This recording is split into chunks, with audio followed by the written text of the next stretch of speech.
multi-credit savings and loans. I mean, can't you say, bra, no mundi come on. Na yen hwe na boafo na loan no so gibe na fa hye wadwuma nim na muntre na nkoyie ma o I don't know bra no muni nkomo na de need kanie almost no collateral bi anim and into me ha ho say bi awokoji sky efi bank for there na collateral na sebe no e how ye pa dabi multi credit savings and loans I mean can't trust that be collateral bi anim interest no so form pa and into the can when sorry waka get in terms no mukodi nkomo from on 03220 3734123 and after to 0244384233 and then 0501257556 and after to 0244882240 and 2 and a multi credit savings and loans. How much you made on my bro? Your friend of Boafo ye na loan no because bibi de won hia pa I want to soon say we could this can in ebe hadwene enti se won susu pa area Mr. Wa ebe how enti kakra na da ho na nka se bio nka wo de ba be wo de wo sa ba be ka sesi e wo se na e weekend wo yi be 2 bi afi so obehu na odi 2 sa na asa da bi da manya ne sa be port am nka ncho se omo yo mo fixed deposit no I don't sika na da ho na nka wo pesa wo don sa be ka no wo pesa wo di sie na 7:48 is the time. Where Kessben 92.9 and face so Kessben TV on DSTV, channel 364 and face on Go TV, channel 121 and then you be in komo ye pa and then Brantiano Ebetinase Charles McCarthy or your managing editor Emma the Hawk newspaper or Betinase na fe ye D and komo. Aaron Esiedu a founder, the Law Lab, and member of the MPP, so Ebetinase. Moro Yakubu, member of the NDC, Ashanti Region Communications Team, and also Ebetinase. And then my man himself, Kojo and also former youth organizer, Ayawaso West Wagon of the MPP, so Ebetinase, and Yedin Komo, Ashe, dear Koswo, within a year, na watching and in summer ACC, no, ye bedin ho and Komo, Ewofia, and Anope 7:49. And let me say, on behalf of Kessben Maakye, and I feel so the team here at 92.9, Kessben 92.9, Kessben 92.9. Ewo Kessben group no ho and I feel so Kessben Plus TV. Ye nyina ye wehye ye CEO, ye founder, lawyer Stephen Boateng ene ne birthday. Happy birthday, Papa. Erade ensure non koso non show so no ma enkwatenten na nyansa wode ama no obetumi ede aboa na yenom so a yesua yeto na ase a yesua no yeso obetumi sua ne ye pa yeda se wo ma yede bia happy birthday to you Mr. Kwabena Kesse Lloyd. 53 minutes past the hour of 7. Kessben 92.9 and so Kessben TV. Once again, happy birthday to you, Chairman. And I says, which of the acts are we talking about? There's an article written by Razak Kojo Preko, or founding president, Emma UP Tradition Institute. Minim Dintia. That angle no about very necessary for us to really touch on because again adia ehu ye pa say baso and I say we hustle there then how are we utilizing it? One region, one duty free zone policy and ora Razak Kojo Preko say it is not true that the Dr. Baumia air cano efa ho no say policy no or no and the buy and I say wo ho de da no your friend saying I feel na ode ba no sorry enye adea etisa na emom no e wo ho ededa eno nti no ye be de hu komo yen sakana na fe ye de no ahihye so na fe will understand truly what he is trying to say on that score. But answer no my own man Masawood from Kumase Masawood bibia bokode Masawood from Kumase Bantamo say now it has been confirmed that the appreciation of the CD is a manipulation by BOG just to satisfy the populist agenda of the NDC government. Proper economic management and how to boost our local production is the only long-term solution. propaganda exchange rate will be exposed. Regards to Honorable Sampine, National First Vice Chairman, hopeful. Also, Nadia or de Ebaye and no. And then this one, okay, this one is a happy birthday message, but this one, OPK voices.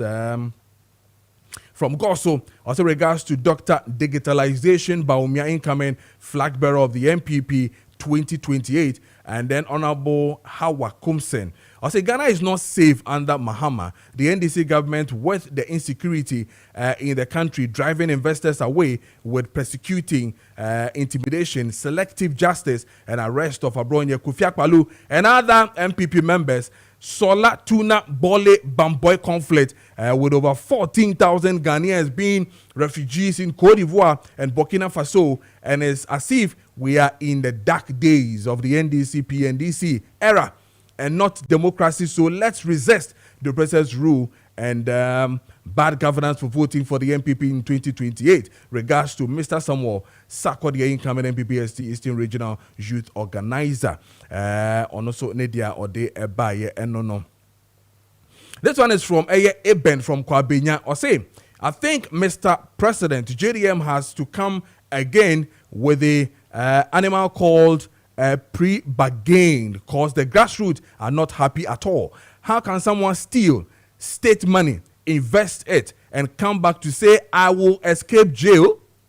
I don't think it speaks well of fighting corruption at all. Regards to Honorable MCA Agbo of Ghana East, TDC boss Courage, Meka Fui, Nene Peku, and then Mr. Akwesi Mensah of PSC Tema Shipyard, and also Nadia Ode Ebaye Enono. This one is from a teacher constitution. I say, so JDM, who is the highest beneficiary of hate speech, is now telling Ghanaians that if you make hate speech, they will trace and arrest you? Wow. Wonders shall never end. Mr. President, are you serious with this? Can you please arrest Kelvin Taylor first?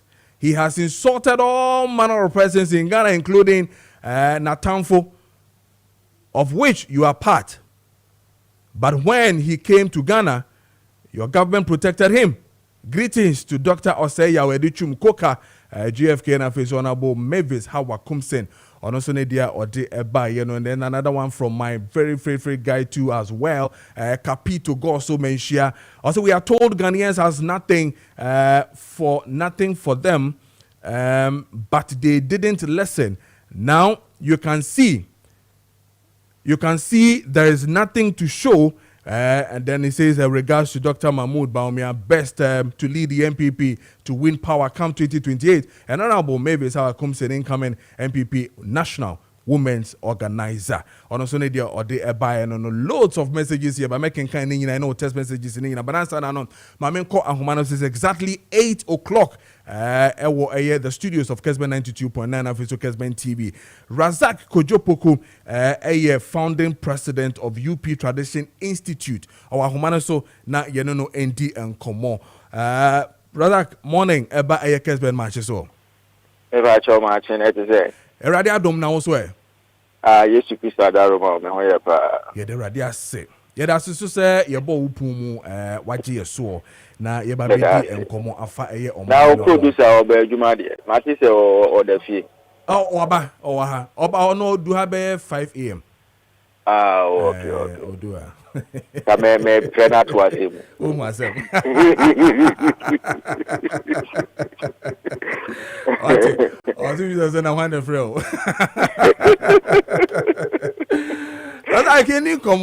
I've seen your article and a very critical. The issue of one region, one duty-free zone policy. Dr. Baumia keeps talking about it. And you're saying what? That it is not true. Such a policy is already in place. Now say in place under which act and under who? Me patroche muma yepa. Very important, sir. To me, a church Ghana for and obey because and you'll be what time, sir, obey research and obey can kind because of a lot of life issues and life challenges confronting us as human beings. But the attorney said, that promise now, Dr. Mahmoud Baumia, Echo Biki, you know, I think it's quite unfortunate. And yet, I did be any hope and or day back. Maybe started under Rollins in 1995. Yeah, Parliament enacted Ghana Free Zones Act 1995 Act 504. Even though there have been some other amendments to certain sections of the act. So, idea started in 1995. Meno can say there are a lot of duty-free zones across the country. You must say those ones in the crown, purpose being a survey, and now the intention is they setting up. No, yet me are realizing the full potential now. Yet me are realizing the full potential. There then will jump into the fray and make a statement that one region, one duty-free zone.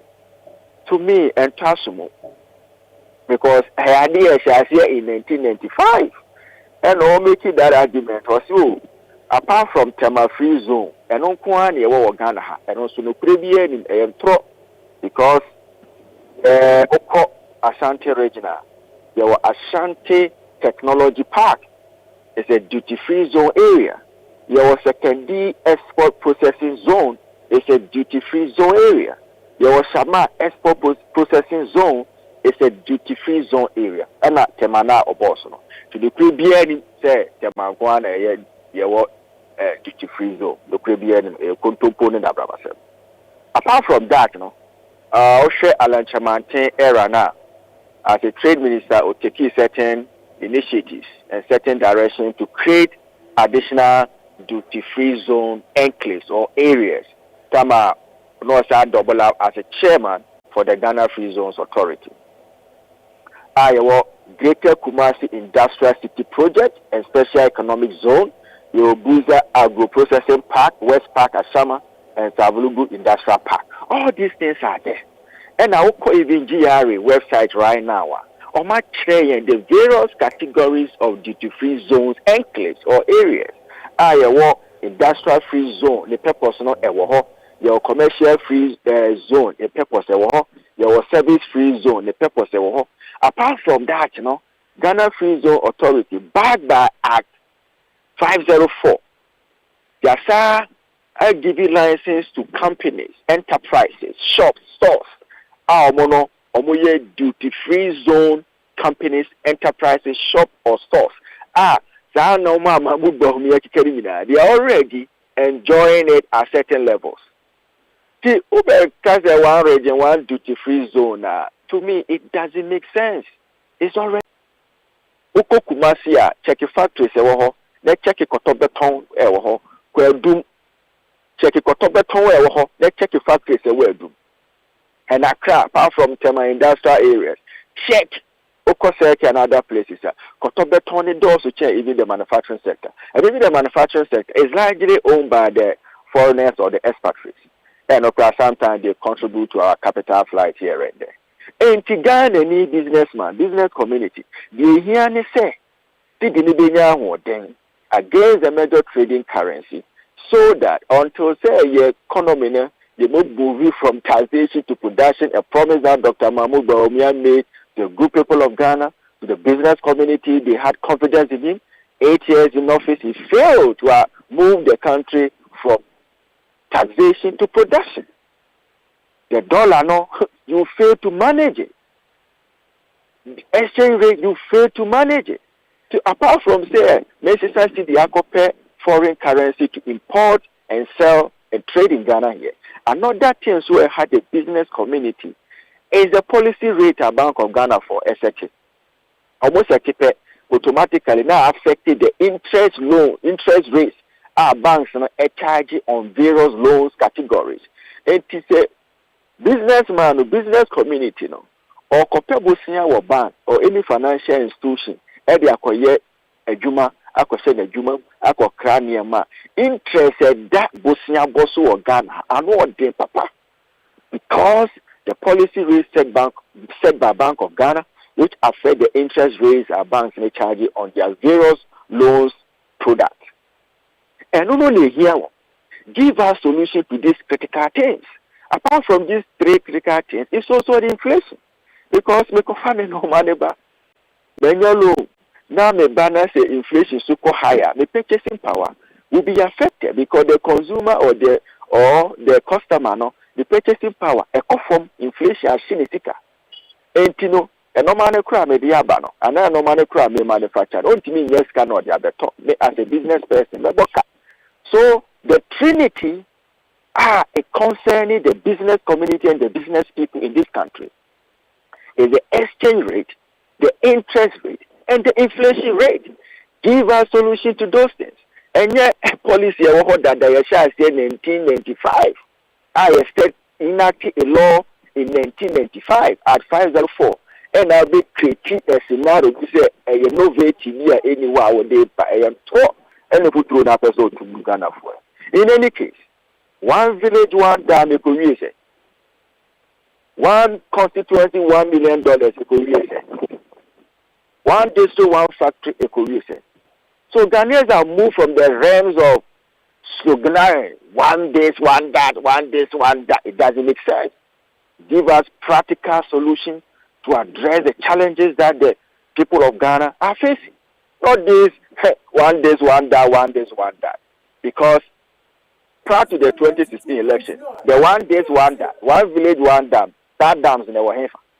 One constituency, $1 million. What are the projects that we can show for? One district, one factory, 200 and something districts. How many factories do you have across? And even if you have, how functionally and how operational are they? And how sustainable are they? These are the issues that you should be providing solutions, practical solutions, not solutions based on theoretical assumptions. And I will use your biggest platform to let them understand that I gave you a better biana said any so no Ghana for be used to get MPP as a corporate entity. And to say even a person caught by ideas, by policies idea be a business in biano undiscussed it with a certain experienced people, elders or researchers.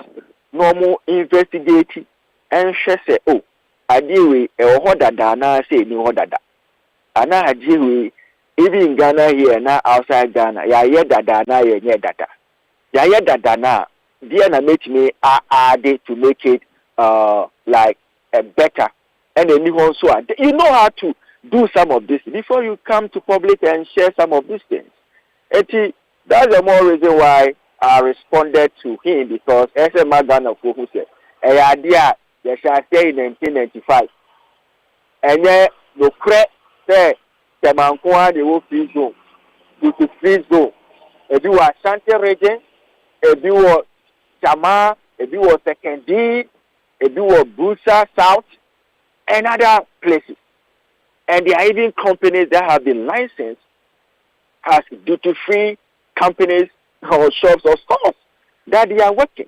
But the problem we face, CD to dollar, CD to euro, CD to pounds, CD to trading currency, the exchange rate, the interest rate, and the inflation rate, and the enabling environment our business are flourishing. From the realms of one this, one that, one this, one that, which we fail to execute successfully to the beneficiary of the Ghanaian people, and they rejected us in 2024. Okay. We don't have to come back to them. We don't say promises of one this, one that, one this, one that. It will not make sense in the years of a reasonable voter to develop a trust and confidence in you. Okay. Now, what will bore a year and Yemanu Sunina? And I want to look at this angle to whether probably it really make a meaning to all of us here. Now, granted, say a year this policy you're talking about, a year Free Zones Act, 504, granted, say a year Vice President former now about Dr. Bawumia vying to become the leader of the party, did not know. Granted, so unim, but clearly. In his thing, for him to say, a bit to me, I'm a business persons in the community, is it not an upgrade? Say, be Obeshemukina to really rescue us from this, the same thing that we're doing with the import-driven economy, Nana. Granted, say no problem. You use duty free zone to move an economy from taxation to production. You use duty free zone policy to move an economy from import driven to export driven. Take your time, go and read around that policy, and you really understand where some of us are coming from.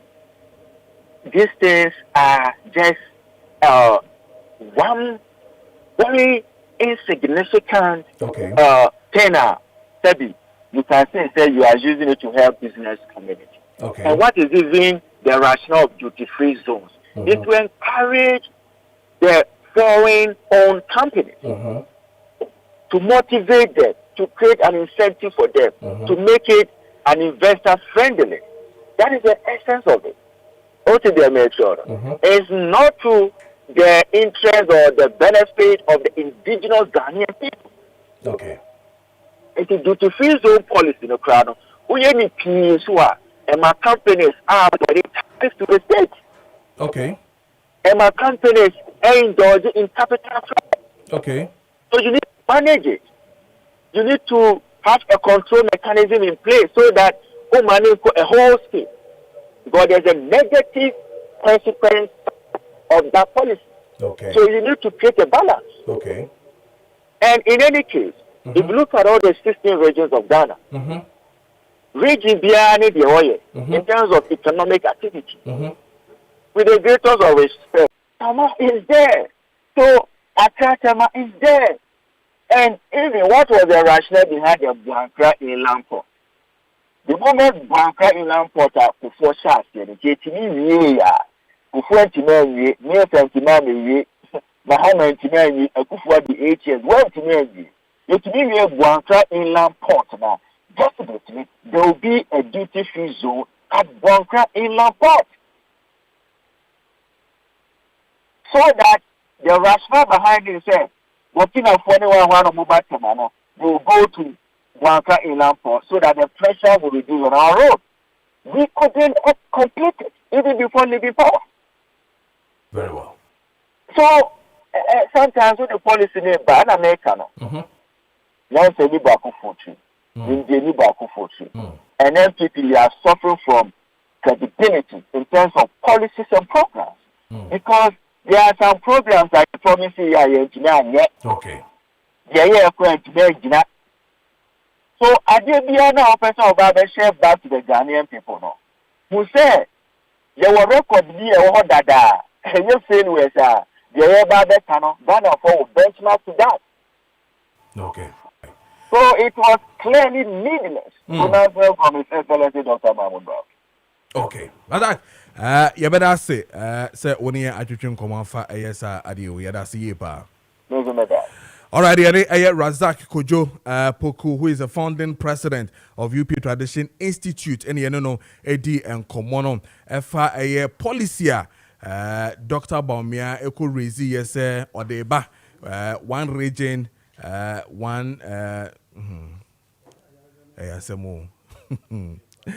anyway, you better home come on and then pay for attendance. But Tanzania, your name a Susie help of Uncoding Comois and say, Omodia, it's almost one sorry, drone dear, correct, papa. Ya the man 1 year, now home, and the memo more hanging as a some copy be no motor. Also, we tell you, fear so on, you be mount idea, a se fata, and when here ye.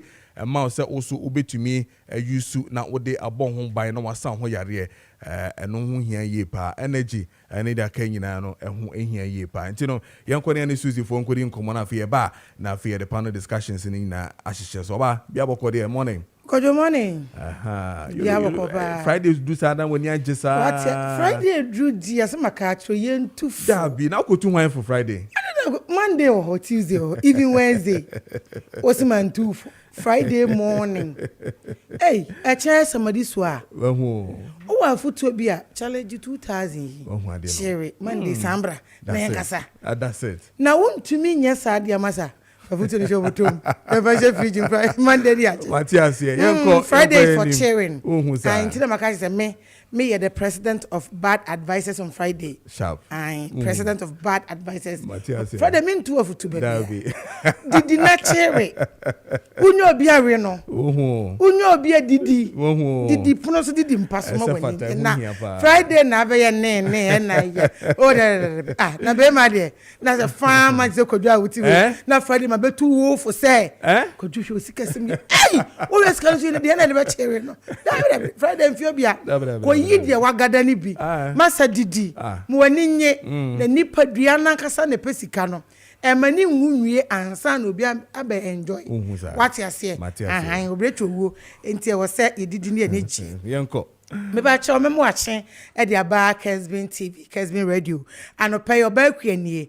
Me free Suzy Herbal Center e na mabeto mo fidua mu ase no mo. Me pa che o se yanwe nko na edi wunya ene me pa che o mpa ebo mu aya bedru. Awade nyankopɔ wo soro ati wuso frɛ. O se me mra se de ne ye ni age aye kasa wa aye sri. Se wo yare a midofo nya de se serie kra be wakɔ be ye ofe na wasri bi e wa shimpo cause jo mo asem omudo omo ho ato omo TV ni so a omo ani age omo ho saa no enye bibio ye jealous na waye o wo yare ni paduane nkoyie anadwi bibia akoso anopa ye munamuna wadidi watam bi wanka abo akwase o sabin predecessor empani anima na enso se de hwe wo so hwe wo fom no bi za na wesu waye ye obra sister okachire o se senior high school girl no wo chen wo no waka samfo achire rough bo modern na tie misi market wa bi me no be wie me brew adupa uye be ma me ma usibi men capsules uye oba me ma usibi women capsules ma mini kan ka sibi men capsules won say me ma nko a e na agada me ho ase na ja media ganga ewo mu sibi men e ma me ma ye de abibidro so me ba chawo e purely herbal purely herbal e na ye organic yemfa bibia emfremu yedi nuaba enhaban nuenti nuabe na na yedi aye ne kamade ama wo na ye hwede eye adwuma ye wo mema ni paduam ehu mema hom nsa man ye very active na boost immune system no na ebo ye adwuma nante ye wo ni paduanum kai se sibiadro ekwa o bloodstream ni mu enante mu kum yare mo wa bi afri mu na akwa organs ni mu nso akwa repair bibi tissue ni cells a emwa no asen wo ama ni paduane to be function ye na wonya signs and symptoms a wo bre no ekọ repairing na ama ni paduane no ebo adwuma ye ebusu immune system ninti ekutia yare mapa me pa cho sibi men yare esanie be ma sabi we to kroboni mu wanante bi afa en wa amfa ye na wunim umu ege na succulent nenso se ba bi nye na kokotitali mu me pa cho waboka enye hwe ka aba no enye hwe koto sibi men capsules sibi na ebekum sam mo woni nyina say syphilis eye gono nkrofo chlamydia ne white ni ade ebetu ase ntempa ama wonso wagina wona isom say yare ye wa obede hu se bia ye wo bo so be mama sha sekeka wo ensa begu hu na enso fimu ba e wo ma ujunso ne emu hyehyew afeni wo ya junso mu hawo wo wuntimi ma junso ne ma wa at once na buru tot say de yakọ vc 10 na ye hwewe tot gu nkrofo ni mu no sa na ujunso na eba aye bepa cho eba ne sa ha adwen mema muni adaji o mu na mu ye abusuaniti ai wuri na sam fishiti mu na mu ye abusuaniti ti se eba ne sa na ma fie jija sikasem nko yie anigye ma mepa cho koto sibimen na wono ma me hyewbo enum ba akopɛ first container na wo beto no ebe brayer na so wadwe be yo se ekọ enko ye emoni bi ewu bi mu wo no ma omaye mre e wo se ukọ mo at once efiri wo no san kwoto baako we be no baako wo be yi mienu anopa no we yi mienu anwumre na wanom no nto aso be 3 to 4 months na wanka se opa fa ye waduro fa ye wadanfo na enwo ho de bia sibi mensa wo ye mre wo mpam na be ma wutimi mu adwuma be ba cho de bia meka aging edison de ne ba unyina automatic wo be ya asesa wo ye mre kakra afa wadidie mu nya enranum bi so ho infection yare so tumi de ba adwuma bi a wo ye ane enso tumi de saba na de mebebo so se mu bi ena de aba ensuro enso wonnom sibi mena ebeboa wo ayu sisima maman ebeboa ma nipadua na bo adwuma ebeboa ma moja nante akwa abayiye ama wotumi abo adwuma yiye eti na mese wonnom sibi mena wodidi pruso yiye wodidi mpaso yiye na wanije be ma wo Philippines woni padua obada sorry na wonam nyina ye ne ya on wa adwuma bi a waye obo a wo nante dodo wo ye adwuma dodo ade atwi energy free ye nipadua mpa ye se wo de wadwen na ye adwuma ote faako na wo usu adwen no atwi energy rough e chance wo tu fam me ba chaw wo pede be ma wonya vitality wo ho aya wo den da bia wo tinke a na wo dua esisu yi a eye sibimen ebeye wiye no bi na mema dro fa ka wo fa ye wadamfo da bia fa bi na wankasa be hu nsenchene e be mo adwon so fine wo be da yiye na wo de ahoden foforo ne be sori anopa bia ye numbers no na aba screen so no ye numbers no e na aba screen so no me ba chofa na fra yen se yare bi na tete wo yare bi di unya ene watna cha how wo wampane ya kokko so no numi nro afede wa ya bibidro no kra bi mu wo dwa so wato bi na mfa no bia na ne de ne papa se si before ye de no enti kotobi na nom na emwa o fra numbers no na kasa de yare ne yawo ne yeni nkomo me ne wo eba ba wie no me ma wo si bi women e yo bad oba enyeja wo ho ene Friday ane Friday ba chere no a oba sabio wa oba bi ede oba bi etwa oba bi sisi so oba bi so chi sisi mu ya den yesra yesi mema ni bi na ye 2 minutes ni 2 seconds e ma bebre ya under 2 minutes o na ase mema na dwene ko ye de focus ni na kogu mema so e na mo ha mo na mo bre e ma do na ye under 2 minutes oba wo ya under 2 minutes to CB women ubu se wa yesi o ya to CB women sabe enka wo ahekeka wo empotompoto bi aba wa enye me pa cho to CB women oba wa ye infections o de po surface go no ibi me pa cho to CB women ubu nsa na emeya koto CB women uwo anidani onina oba koto CB women oba pesa wo ye fe wo ye kama utumi de ye utumi didi utumi bo adwuma ma usisi mu ye den ma wo koto CB women awon ho asem oba bi wo no ma wo nya miscarriages sa infection tena awodi ne munti na eba ne sa koto CB women oba sabu ni be mechana ne hunso na besen ko afene wa yasi eye wo ya wo bra oni be mechiem enso ni tumi nko awodi na no ye den koto CB women na afesa abiri baba ababedi adanse na bibia akoyie seme eba awo ho ni miscarriages a me ye living testimony enti koto bi ene 2 ena meti ya nyankopon adawroma ekoyie basa koto CB women na emwa o ye numbers no aba screen so fa na ye nin komo ma ho afadua nie da bia meka se CB men any CB women ye frɛ wo mo the body mechanic your body mechanic your body ho adwuma ye osisi mo adwuma ye nipadunu ma ho to na we nso ye ma ho afadua ane ahon afadua esiesie wo nsam ene wo nan ho wa wo nantia ye dindindin wa wo nantia paapai wa won so won sama apapa esisi ncheche aye dendenden wa wo mowire ma propro wo nentam apropro a wo sente no wo yi wo shu gu ho a na kanka air condition mu se ye na bibia wu misraw koto CB soap for chi wo nenti for chi wo nsam fa fefa babia ho apropro mowire ene wo nente no na ase no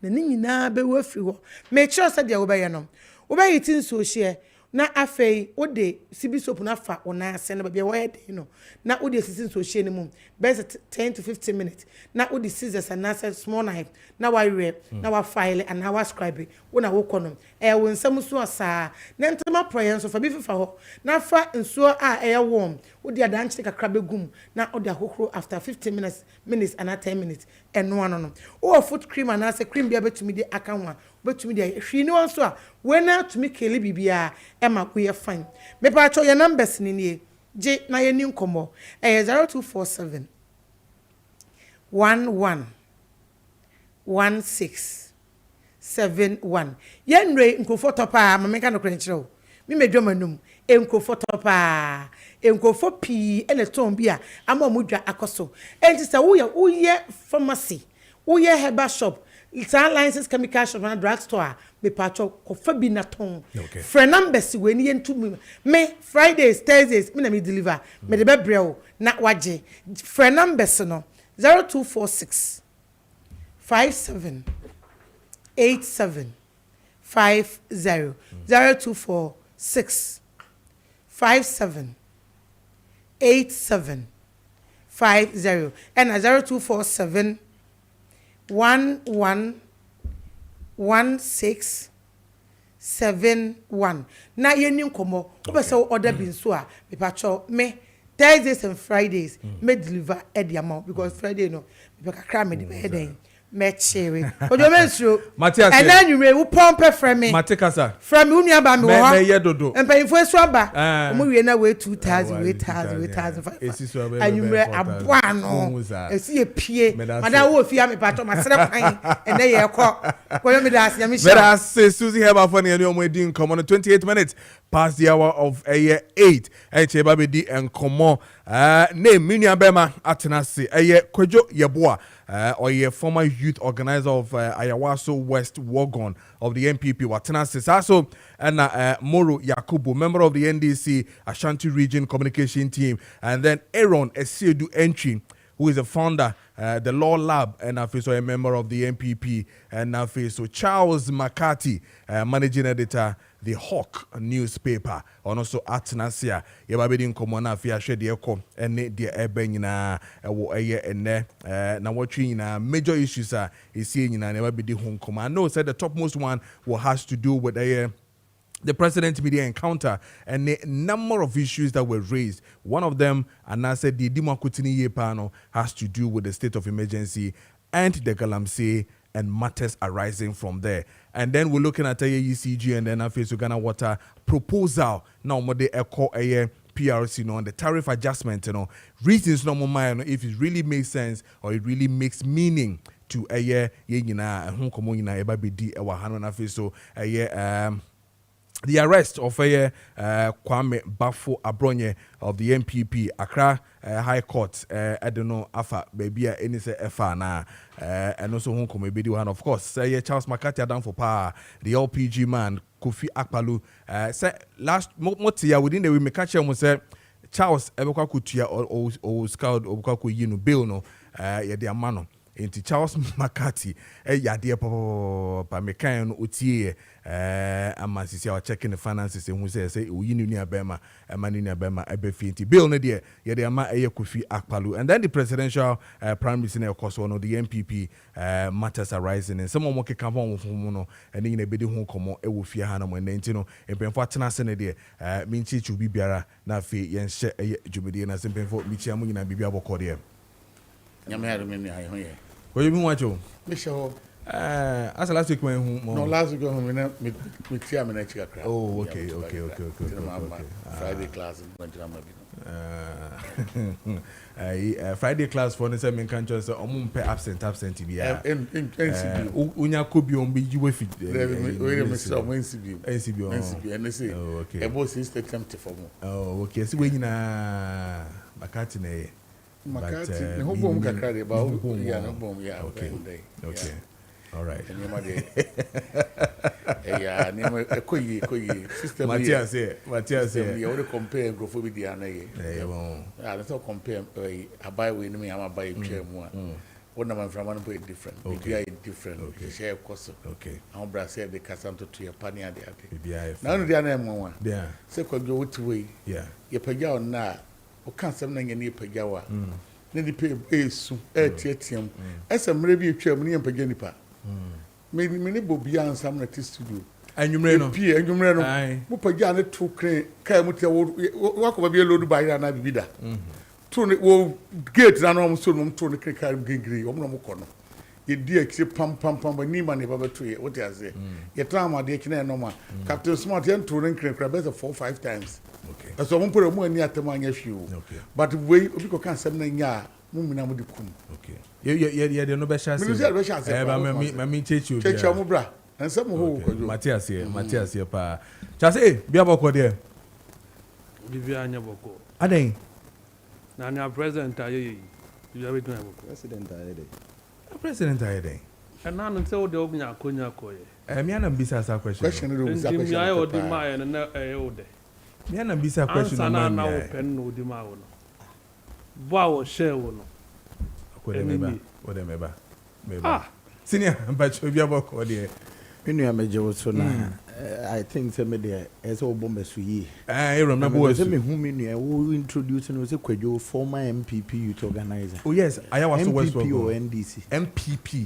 MPP. Hey. Yeah. Abo bi be kawa no front ma. MPP. Iron as a shock one. Say obi kan o say Captain Smart ne bobi e de no mu ni atem. I said, in so toy and one tea, I was sorry, I know power who say for my phone. But many Miss and she had a country Friday class for I am on pie. Emma over the 5,000 candidate. And then more transit actual in Sohe Lego.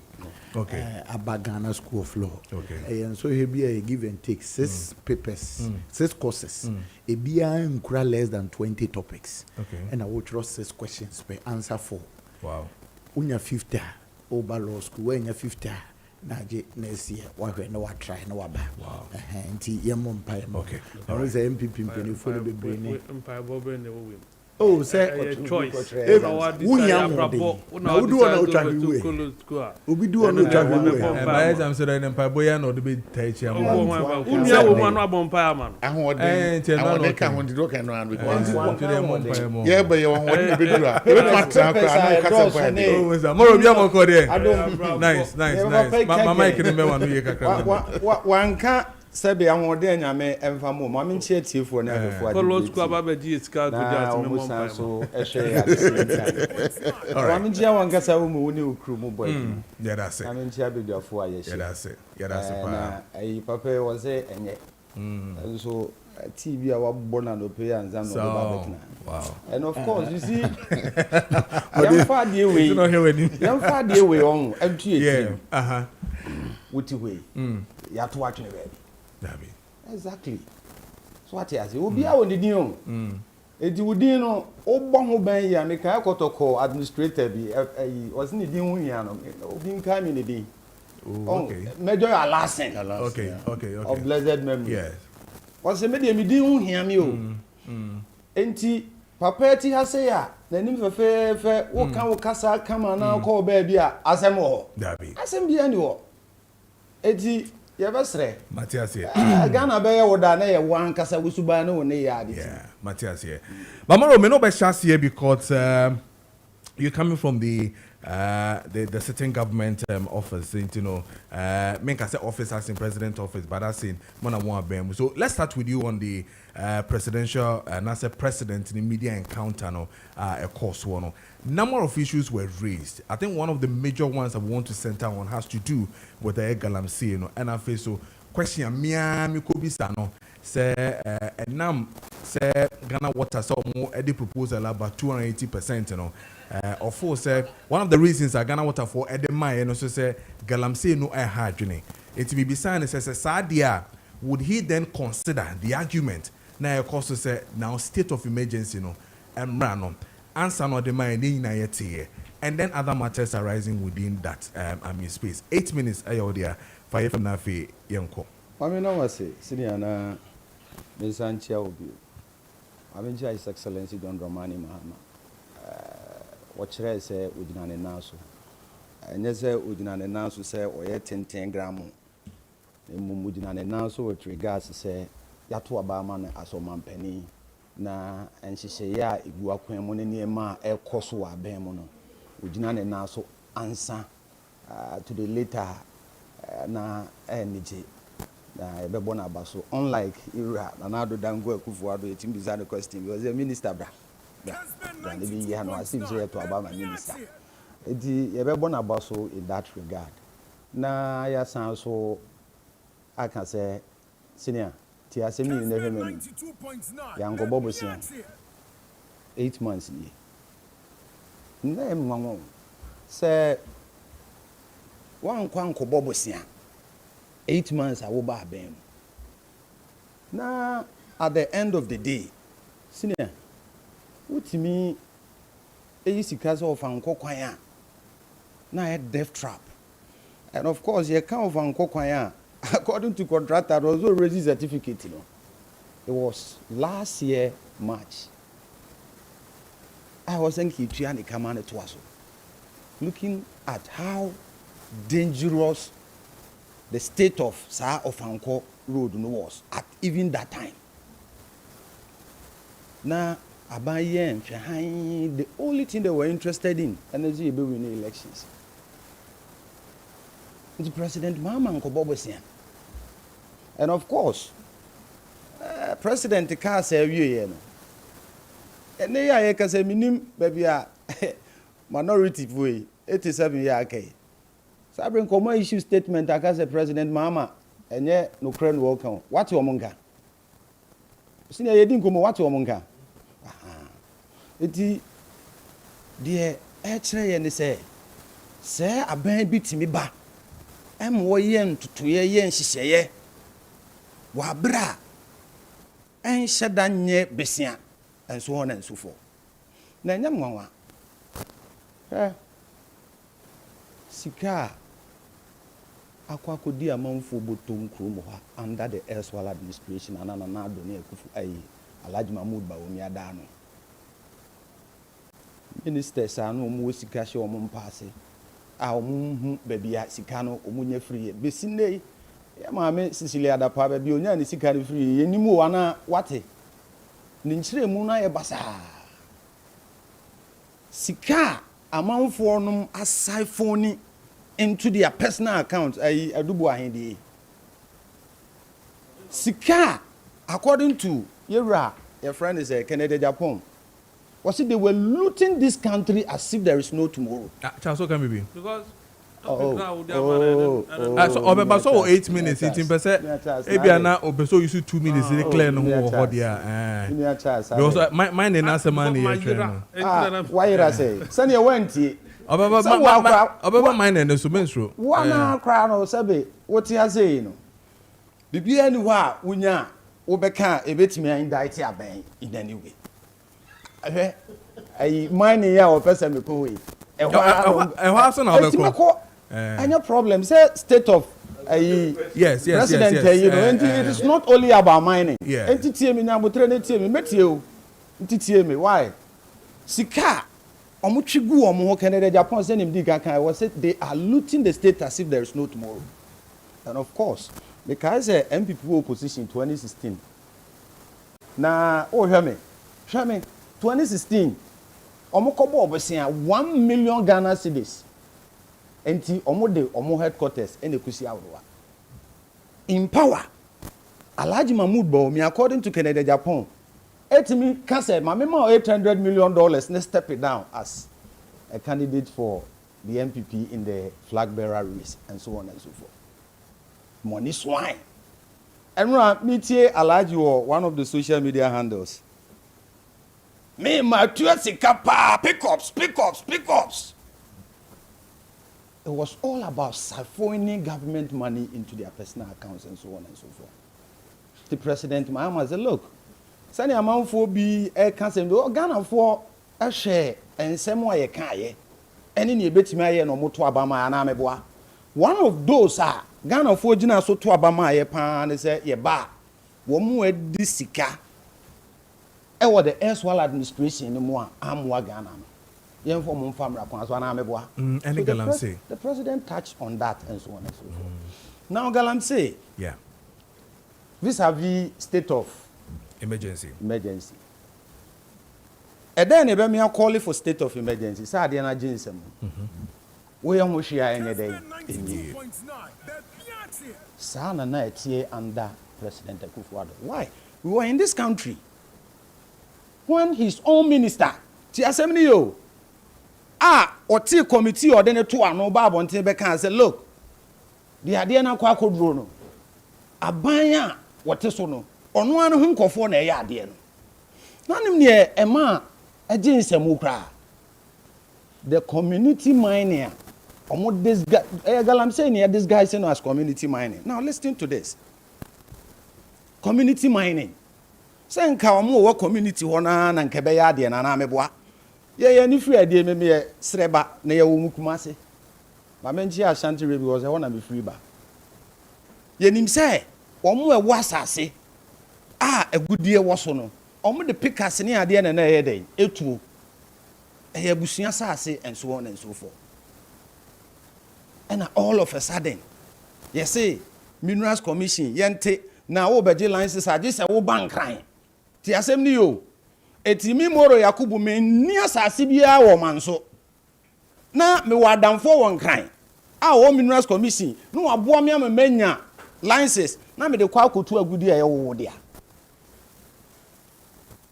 nti community mining na the erstwhile administration now was to ensure say omu party for ni bitu ade. Now measures have been put in place. The assembly President Mahama said, look, sa top up approach no nangofo the top up approach omu si dan osoro omu nko ne nipa nyame bo omu si dan osoro. And I want to foundation no abosoro. Kessben 92.9. President Mahama said, look, obi ntinan kan issue licenses wa bra asase no kra wonim so. I'm going to decentralize system the issue, licenses for mining. Nti ebeba wo district specifically baby ye mining. Nananu manitia. The youth of the communities when you tia. Nti se wo je licenses youth ne nananu ne omo ewo omu kromu no. Omo na nim de wo ba be ye ebeboa omo ne ne moa omo.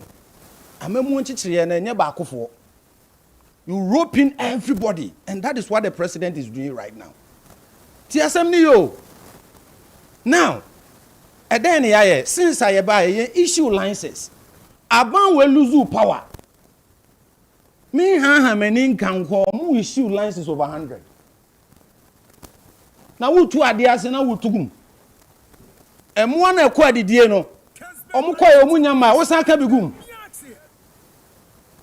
So the positives right now, look, the Biana because Abawe, the fight against Galamsey, Yankani ye. And until a binu mususu say, near Yanu MPP, they had no solutions with regards to fighting the Galamsey menace. Now this year, I can say, state of emergency, Massa, state of emergency, I can't say more time. Agin Samono, Munya state of emergency, we heard what you said. Okay. Me was some measures here, President Mama di Egua Kwansui.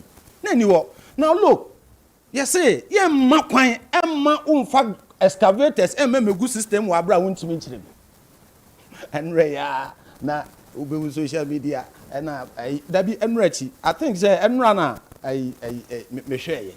But the narrative was, excavators are about say, West Easy, Yamian Fancon, yeah, the Kobe, they didn't know, say, it was being transferred to a military base. Yeah, she show more say, one more dear DNA bano. Is it going to serve a purpose for the nation? And I say, Emwa. There are measures, Abani dear Guacom, and of course, so responsible mining. I mean, people are confused. People are confusing it with community mining. Now look, send them the can look as an assassin or media. It's swung guidance, and yes, excavator no more. But I was so with licenses and some why are they? Ono so abusuo mu ni bi omode beje. Eti se abusuo ba akum yenu miensa ewo sebi asase a aban se ye beka mo bom na se mumu ayeduru na ya boa ma mo licenses na mo ankasa mo tumu ade eno anya reserve forest o a ye nuanom kwatena cabinet kan se ye nkom enye nsuo ho but wasase a eye nananom ade omudi gya wo no ye boa ama watimi afa kwan papa so etu ade no and so on and so forth. So these measures are ensuring say ade na e ba beto, and of course wa wunua Erastus Asare Donko. I was on one of the sister stations. So I said, look, forester na ya zone ni red and ababedru yellow elko green. There were 9 foresters omotisi. Yetimi reclaiming about 7 of them. So there are measures are ebuama ade na ede akofom. And it means say aban so aye hu baby, unlike aban akoya o kan no obu nu egu na so because party here sika. All right. Moro Yakubu, member of the NDC Ashanti Region Communication Team in the 10 and Kano 847. Mamenko minia bema Kojo Yeboaho na ono so initial comment on the media encounter with the media by the President John Dramani Mahama and so the Galamsey issue answers now or demand whether he's satisfied and as other matters be honoma. Kojo, I mean 8 minutes ayodia. Me da asin fa kwanya so me cheti for na hwefo. Especially our kubusa question no. Kojo de enya kra de na nyansa kakra da kojo tim. De ne de one de awo de say. Monday cross on na wo kojo ma dress different. Other days was atare mpabo bibia what Mondays. I don't certain to Charles see. Well, be more be the me can the day of Monday me be me nsem. Okay, and now no question busa and say. Chese no ne kum bibia. O share papers ning na any mo kira and one da ho. Exactly. And propose busa question no. Yeah. Obi to no ko busa president, the president watari ade okay previous administration watare on to matare dey feel we your friend Edwinensa ufi Kumasi be busa question say Kojo we dey so sorry what ma fa plane na dru Accra ube president atare obe o hye na be kan what ma say Nyankopon hira question busa me TV agent yes Kojo bia Kojo boa eja wo nyansa dantim yanko enimi yes na no mampani o ya ade answer so the ma wonu ahobrase ene kasa kra mpo no edu be ntia me NPP ni amadwen NPP but deep position good 8 years the elite constituency I was so go pe the whole Ghana would even constituency bia enteton o pasas papa to a e ho na ese oba o pescafo e ho na ese oba bibia e wo Ghana bia ho na papa ne wo what man say e ho na me di youth organizer e then aboni ba yes what man say yes kunani nsuman ese aboa kontromfi nani nanso kwaku ena ni kurewu aboa ni pa aboa bono mama pejo yi what man say there be some una ubu benta mesre what man say menia enti na me would compare the previous administration I will share the current one year mampani kasa ya ahobrasia odi ena won say emre bi atwam no senka mko ye ya twetwe questions amankrofobia o mu pagya mo nsakra mo hwe list so ansa ne afre so do any to former previous administration ba we die obia wo pagya ansa ne afre ena ma de ne di mu ena ma de ne yede ba bia fellas obia ncha kese nkoma no the way will handle program crime manage me and this ni ma ba be kan ma boa ma NPP for no ya we say esuni ba mo de don be ko opposition kese pa anya de keto ye be gu na sa repair which is eba wo hwe numbers na ba bia parliamentary candidate I sit the fear ba no de ye gu na wie iwi ani repair for ni a hye for ni asa amasoko what ma Kojo na no question obi say o mampani was status on answer question no ba bi ho no ma ekoyie ba bi ho no ma anyere ankoyie what man say because baby okan ya me hu say anko yi forestry way no forestry commission say one entry permit 4 mako 4 but man panisi e ma lances o baby ma bibi o baby a meanwhile chief executive no buy one 4 lances en crofo de awura mu a omo di omo kwakọ de forest ni mu omo kwakọ tu galam se ni ma agudie no mkotu what man say eti omo panimi ni say bibi sa no e ye wonte ye ana wonim meanwhile so amana ya we so mampani say ni na ekoso da bie bo hu da roni adade it will make sure so be check the forestry commission chief executive Mr Brown but da bia me kansas obi da unua ayu ma me de ene ma me kra the difference here dey ewom eti adwuna wo de ba so no nkrofo be adwuma no so u ja Mr Brown man da forestry commission no a ebi oba ye niam ene odi ene be bobura ene no ogusa wo ye because mampani nim say enhihye wo de to ho na bibia kama no wonu say saa na ekoso yes saa na ekoso what man say and the minister o minister honorable Kofi Amaboa but we be ancha kese nkoma no so no say at crowwe mu e be te na wotwe mienu mini ya mini makati ya man so de said na ko weku so atia ye de ne ya man so na ko ye de pese Ghana ye yewu ye ka bi mamo e kam ho no nche se bibi nko ya na eja there was a task force before Amaboa be setting the name also no what man say e mo kokojije we excavators makoma 43 e wotakwa dumping kwata ho no mba begu ye some what man say and wo mba begu e ho no Kojo ye de niam no mba begu ho no sa tax force wo mo tran so ja 4 ho nipa 5 wo mo tran ho no mo abete almost 3 months ba ko ma me yare ne ma me fi mu no ko ye ne ka 4 ne ka mo ho no about 2 weeks ago minister so tax force ote ye no no mo no mo fa soldier me hu mo di ka try twice so mo kwa take over e ma soldier for na mo chance mo take over what man say e ma Kojo am na issues we ba yin na no mampani ya we minister sabi Nyankopon ato nsa frɛ no onso ya we nyame fa ne currency e ma won say there be we the special duty ne koye e ne de ego emre pamre ba ba de ye ba se safi honum ti soldier for no mo te won national security for mo ya ne mo koye wo so wate e wo mu na asa kwa na kwotwe numbers names for ya kwotwe numbers e wo hu so mo kai ni nyina na nkrofo ba hwa na judi sika ba e be temte nkrofo so so mo niema especially China for no ni nyina amaso o mampani tu ni last 2 weeks o tu kwa be nansa woni se minister ni ho minister of justice so Nyankopon ato ne nsa frɛ no wono e na wo se o system mu e ho no ma soja for be 40 e kwa chi sa soja for 4 no e don kwa gu garoom e no sa we no excavators no omo che ne sanche wie guy China ni ba jodie Kuwait ni ba jodie Afghanistan ba jodie and o che ni nyina ma name of for che ni nyina no mo sa de call back to mu dem ma me no ka so mo de 2 galamsey omo de 2 o ade gu ho na ye ko twia ba fia ba ye ntotoye no o mampani 2 kwai no say yo we o say we ntana ku we ku ni perfect omo atoto ni ye a cha microphone no ya ye wo hu evidence bi a hu videos ni ade China for ni low best by omo be say omo ade ko nwum galamsey for na omo sisa omo ni microphone omo sisa no amount to asabiam nyado e fans aseni ade ni nyina duduo ni nyina waka ni nyina eti amma ho ya ma so me ne nua Charles ye de yoko ye de petition ko president de de kwakoma no bi na o kina o so ye de kwakoma no what man say sa niam wo nyina o system to te say yami national organizer be kan say sa task force na ya te no niam o mo ye o nwura mu no se be ye yie dia o mampani fa ne na so no ma mo nye de o mo twam bi o niam o mo ye ne ke ja ya nka be boa what man say enunti enem no ka say o mampani ni wo no un se minister share letters where you change your safe Minerals Commission. So okay. I'm also ministry. No, Omaria sign no. President in one way, we san share we nyina. E dia na ba enti an share na moye. Adwuma asem nya asem ko galamsey, munko bush mo tax force no, munko go jeje niema na nkofo moye no. Mu make sure some clear mo system. Adan na dia akwaje no, eno na moye dey. Na no nkyeremu akwaje mo de bae.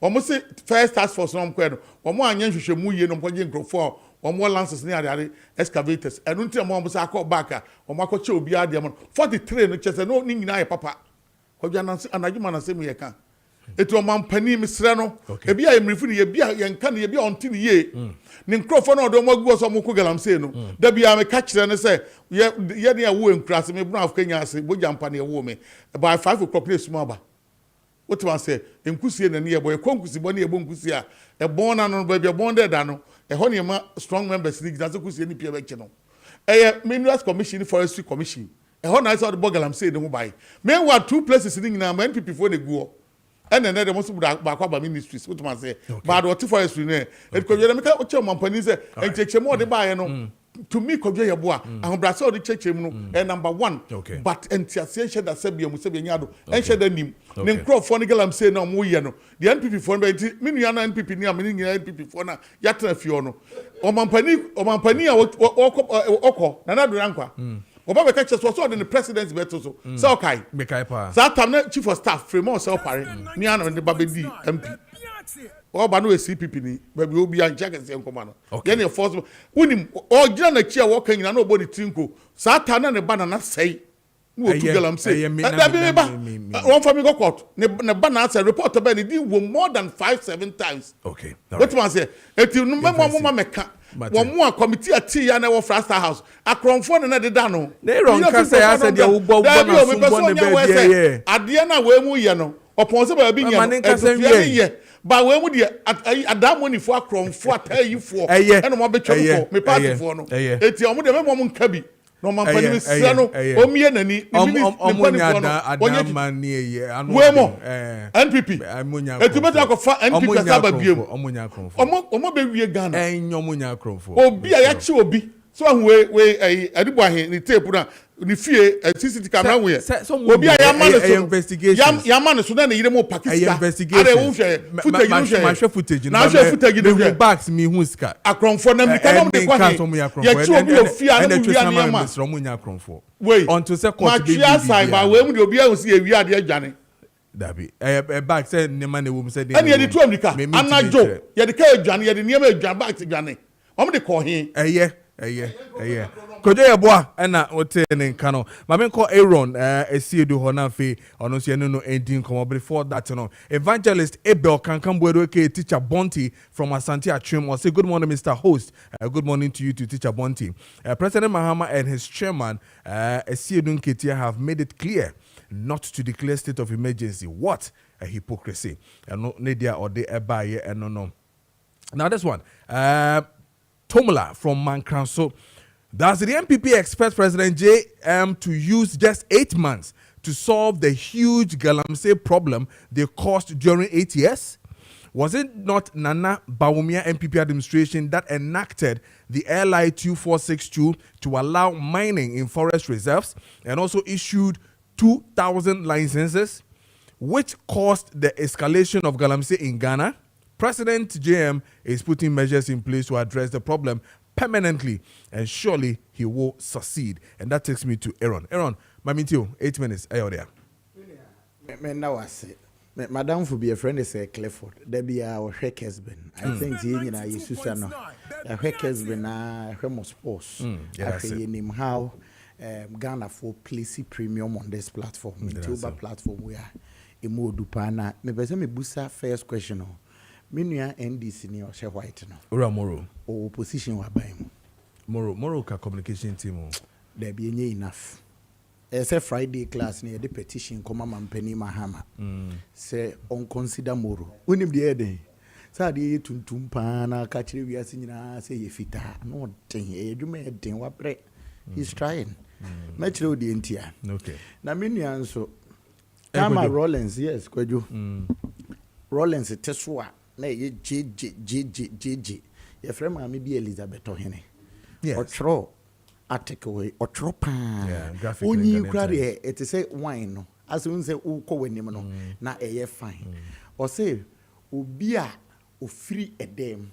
Eba be catch us me ye bema bia no nye bema. Otro sa letter ni wie no.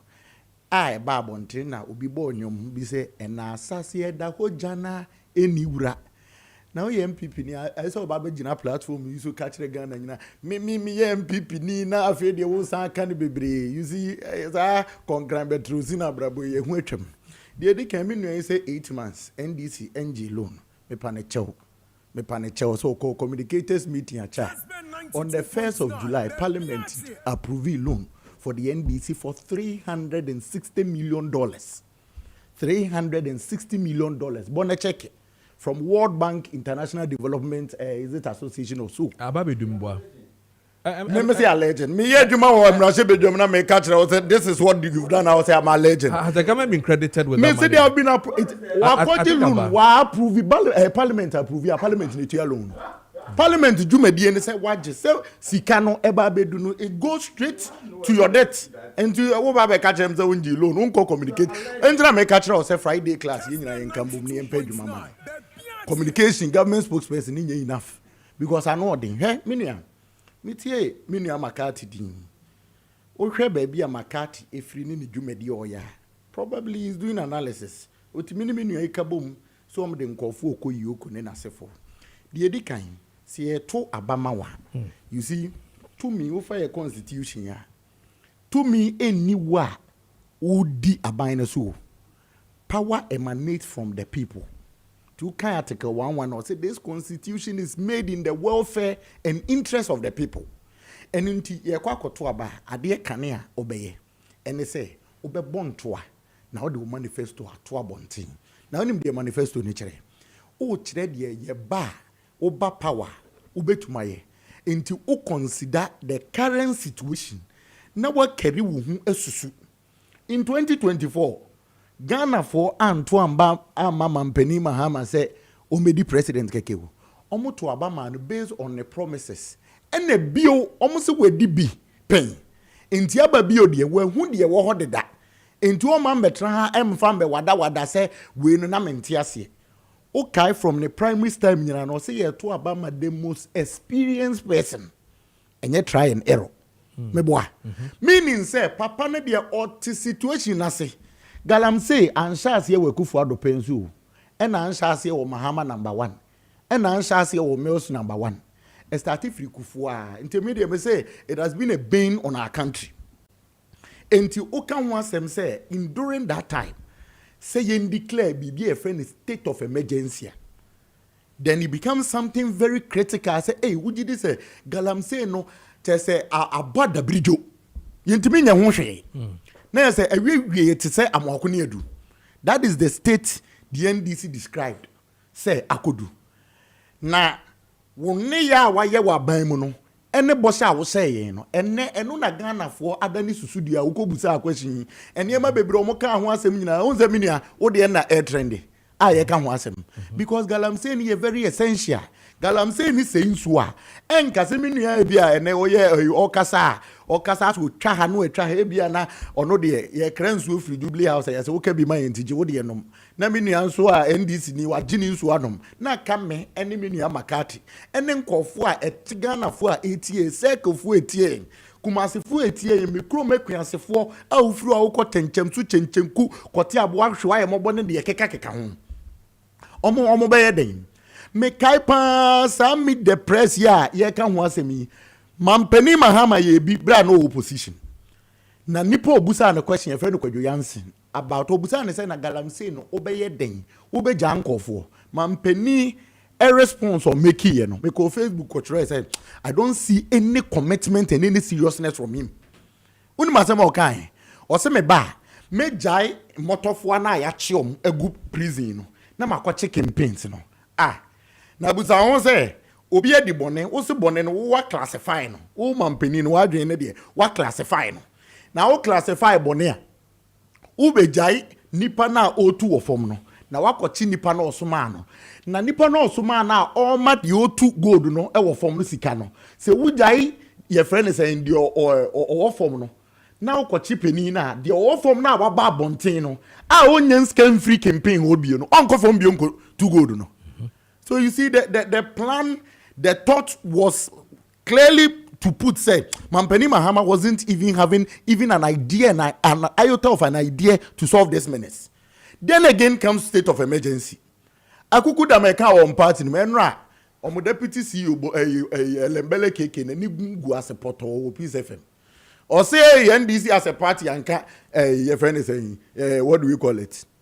A state of emergency. Mampani Mahama na kre my response to it. Oh, because the NDC and ankase on beba state of emergency. Sam George tweet say me kan akere wa ha. Okasa ya ama Mampani Mahama ko du ningo pram no. He had to respond ampa. Ye ba be hwe na galamsey niema ne that state of emergency ni ye hu adwuma. Ono ankasa ni minister, sector minister, lance minister, na minim se lance minister, uyi minister no ye actor kam. First and trofo nyina esuan say ma mi ode na training no but now osu na dey course no the ohwehwa na say oba beka cancel untumi licenses nesi what has he done again? What has he done? Eno na Ghana for obusa na time awoka state of emergency no na now it state of emergency asia ka beto akoso aka ene dey abesi usi second ho asem afi na aba be classify offenses say na me nkodi campaign we me nkodi enkwala achi me di campaign achi na no na be ma wo other ministers na show a clear class of incompetence eden na tu ora eden pa na tu ora me busa wo ya sentre ni eden pa na tu ora adani 60-40 Aboy ya penny. What kind of 60-40? And I come na do for case no say wo person wunya 60-40 ni bi wa ban we mu a. De wo hia na say wo ya NDC ni na wa wie ska na wakwa yi ni ho se mesre ho ska say na ma wia o se fa 40 me fa 60. What are you telling me? O kan emrana na. Emra ben. O kan enye plea bargain. Unti plea bargain ase amechire wo mu. Article 88 of the Constitution say prosecutorial powers e wa attorney general. Enti wo court na person o ye plea bargain ye sere permission e free judge ni otemu afo no. But this is where the case is going on in court because of what prosecutorial powers no one can say e bia kwabnadu for bra ye ntena se ne ye nhye for 40 major sister come out by even the country even know the country ni nim the amount of 60% or the we no wa file what we call nully prosequi. And the judge and the was not involved. Plea bargain, the judge will be involved because you take permission from the judge. No one can plea bargain. Now the agreement now be two judge na him. Na judge na dia tum say agreement we miditum. It was not a plea bargain. And make a plea bargain cry. What the attorney general has done was most dangerous for my imwa. Na me blame no. Woman penny mono man no who the okwa of also kasa meche. But documents available on this particular say Kwabena Force case, has to do with started from your government. I mean, where your own then Deputy Attorney General, gave reasons to your Finance Minister, clearly telling him, say, and semina and as a niemana or de ejina so edge bank ne fi Kwabena Force semino, and your papa. It's not true. Oh, but I have the It's not document. true. I'm telling you that in Kwabena Dufour's case, when the receiver wrote to him or when BOG wrote to him, he himself, the bank admitted, say, oh, so amount on the ABA 500 million. Yen to me 490 million. Didn't they accept? They accepted guilt. But why won't you want to accept the fact that your deputy attorney general advised your own finance minister? Ask yourself, on sir, the same thing. What is the charges? What is the charges that attorney general then professed against them? They falsified account. Who falsify account? But those reasons there are two different separate issues. I will come once more. Same trama or say when I fast waje obi bank, wrong does not escape or make the person escape the liability of falsifying account. Two separate things. And the same. Maybe falsification of account wasn't true. Didn't Kwabena Dufour Bank, Unibank admit to say amount no mu quoting is not true, but they are admitting to a certain level of amount. I'm asking you, who is engineering? Ya fa Ghana for sika. Obi say, okay, abayne say what for 500 million. Or say they be men for 500 million. Ma for 490 million. What for 490 million receiver ba ya de work ojina as a Nibia. Ya ba ya train would the entire prosecutions obi case will be court. The entire person may cut too much and it has to do with even the receiver no crowd can answer no crowd no. The start of the whole thing with the KPMG crowd could not even give your own finance minister the whole amount that was even used to deal with Dr. Kwabena Dufour and Unibank. Amount now born and receiver and sent to me. I'm not giving an exact amount. Mrs. say. Yes, so when I say I'm not quoting the exact amount. Case, I can actually go on my phone and bring it. Make quote figure be careful. When I don't have the exact amount of head, I use what we call guesswork. Say, assume susu say. Sasana receiver no so yeah. KPMG no. They would actually quote an actual amount. The American say. Which was? Minia, if you want me to have time and go and look say, Mampeni Mahama, on any NDC Yabayin. Eswa, Adencheche, Efri Accra, Ekosi Paga, Efri Aplawo, Besinko Chem, Ekosi Azim. Ekasa or Ghana and Yina said Galam says, Minia said the devastation. And go do said ya be call for state of emergency call Manso Tonto Krum. Na kwe ni pay wu. And me all ka say na me hwe Erastus Asare donko a page. But be say ni obi two forests mu asay no. And you are telling me say devastation in do ye. Ghana for nyina hu say nipo ye da paafo o man mu pa e mampani mama. Wo dem nim say wo adwuma wo ye no eye gere wo ye. Wo wi abeka Aaron e say do entry and Moten and Kansas here. Na Yanko Charles Maakye or managing editor the Hawk newspaper. 11 minutes past the hour of 9. O say I can't say Muslim inside. Me put a name in for Mampani who. One not the answer of Mampani more number. No, now they are making on Yadi. Mampani more number. And I know I cannot.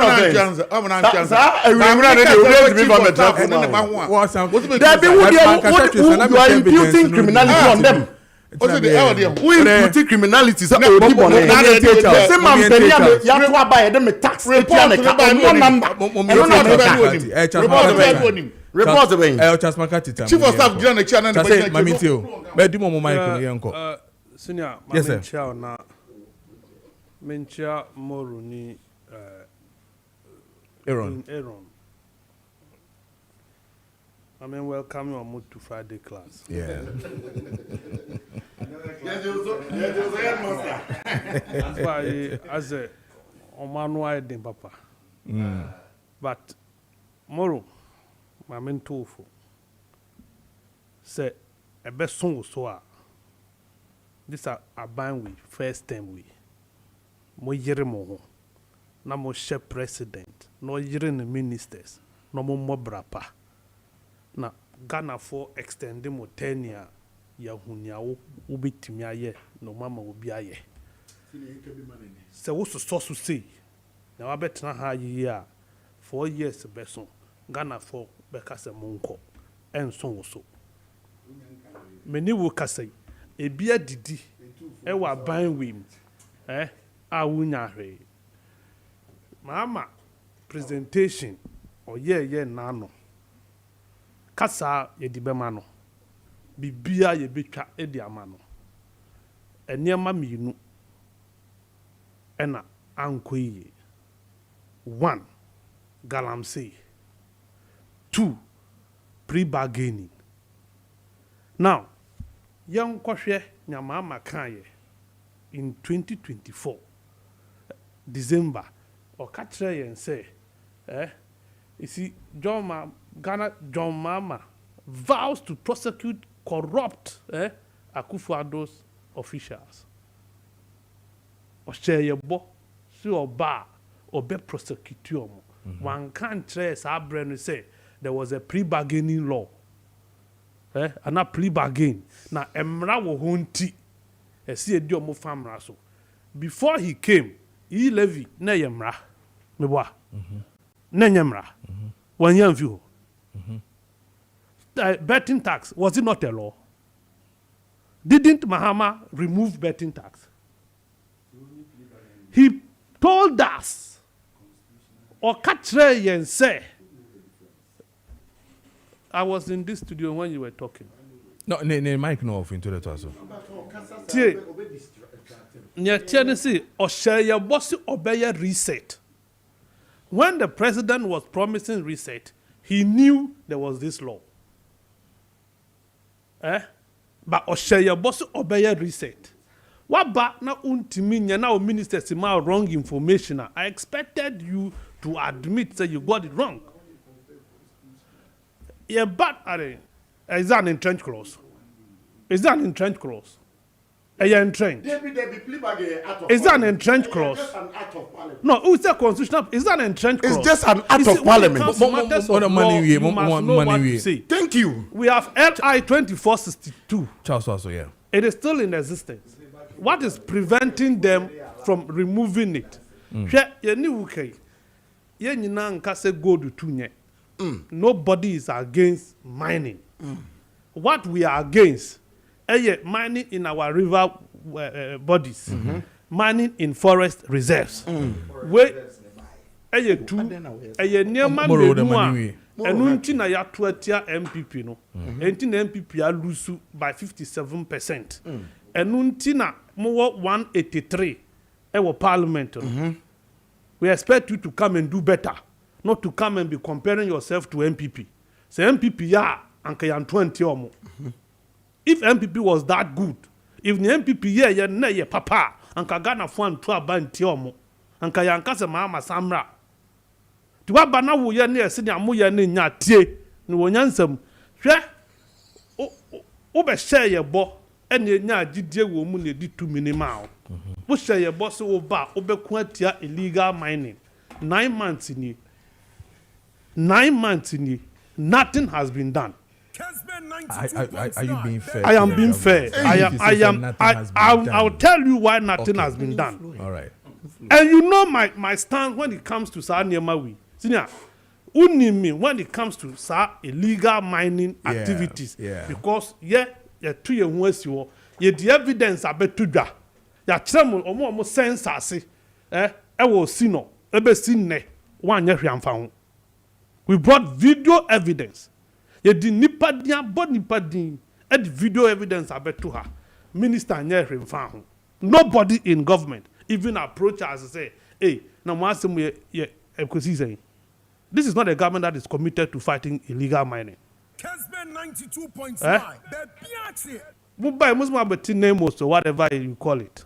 Yeah, the security. To synchronize all other government agencies. Yes. At then, ye PAMU IGP task force. But President Maru. No, but that answer President gave was condescending. No. Crap is what you say. To say, wabu omu enitia say obia sorry ke kano wa share helmet. No, I know commander. But was that not true? What is true? The 400 excavators now walk say omu season was the IGP tax force today na film. Did you subtract that from it? The 400 excavators now was season also or more season now or both to see season 400 excavators. No. Did the president subtract the IGP tax force today no matching woman? Sir, water pumping machines no. Or the IGP tax force today film because it was confiscated illegally. Did he tell you site or moko ya na ya illegal site? Was there any site that IGP boys no call ya na ya illegal site na? But would you also agree to the extortion of? You see, you want he didn't do. So there is no basis of that claim. No, but they that claim was wrong. It was indicting the IGP task force wrongly. The extortions of money and all that. Did he talk about why not more extorting money from him? Except to say na yamin ko kan ye, and our president was implementing. That was the only reason. Until President Kasa IGP task force on Omo Yefio. Because Yamin himself didn't provide evidence. In that video, Yamin Kasa task force no extortion. There was no evidence provided. Meboa, me no Kasa Yamin now ya allegation no. When was that Attorney General letter see your coach to investigate Yamin and Abanga? What has happened to that? Has Yoko invited them? Has Yoko invited them? Because me tell me see Yoko from. I know what I'm saying. What I say? Yeah, the petition I call Yoko more than 3 weeks in it. Yoko Frey, Yoko minister. Concerning 43 excavators or Mukoche Chewo, Sampa Junction or Takwa. Do you get it? So what is the commitment? Where is the commitment? No, what is the commitment? Commitment no one. You see, the president is being fed wrongly by his ministers. Really? Yes. And unfortunately, unfortunately for him, he is not the type who is prepared to do a counter data collection on his ministers. And you'll be an or you're interested because the national security is in collusion with the ministers. When it comes to illegal mining, the national security is complicit. And to report on Mudi Kono, it goes to support what the ministers are presenting. That is all. Say yes, sir, Anka Enaye Kase, President John Mahama would have done more about revocation of LI 2462. Many will say Obunti Menye. Check the speed that Omudi levy fee. Share speed that Omudi cancel betting tax. And tell me the pace at which they are going with LI 2462. Is it a commitment? Which one is the if you can educate me on the now acting ministers in land minister. Yeah. Environment. Is it the same LI? Yeah, it's LI 2462. That LI, there is just one line. Allowing for people to mine in forest. President Mema permit. That is what we are saying. Take it from it. To make it so that will be anti-Minko forest. So why is it taking us forever to do? If we are committed, why is it taking us forever to do? With 183 members of parliament, with about 4 the independent candidates of MPs all supporting you. Now we see untimi nyewe. It is delaying you. Now President Kokabibi on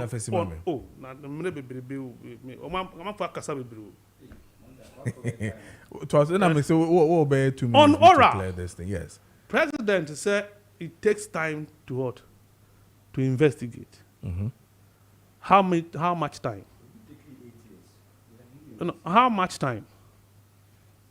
How much time does it take? Senior, how much time does it take? We want to know. Let the president tell us, it will take us 1 year to be able to do this. Again, Minister of Attorney General Anako Fidino, information with the president, and our president, the Abetuja. Attorney General, your press conference, Meboa.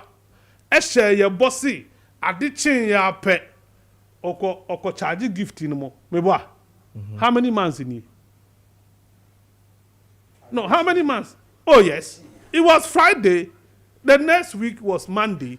The stuff coming, it was Monday. 1 year MSC he's not been able to file charges against gift in mo NSS, and they keep on rehashing this same stance. Say, your list ready 80, and now the president 80. They will Saturday we age ya catch you. Dominic Ayeni aka. I want the press conference. Who's the a baby be buy no yet daily press conference. Yes. Wa repeat Saturday no. And I me ko prosecute mo. Me the charges to come besi ne won't me nye. And what's a document no. And wo dia come president. And our president is abe now meet the press. And our case we are ready.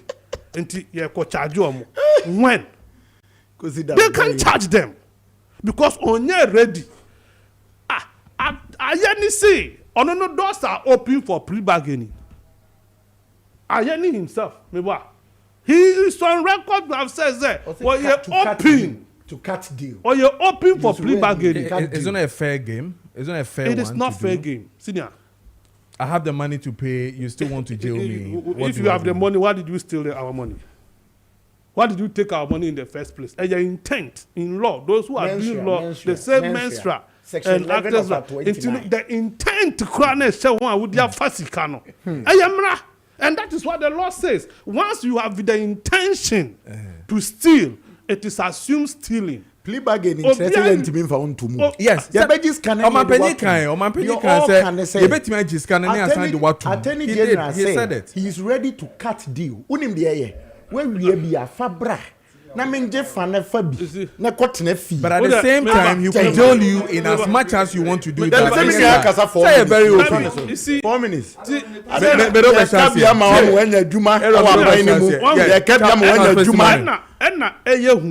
saying also operation recover all loot, and now the focus is about recovering the loot.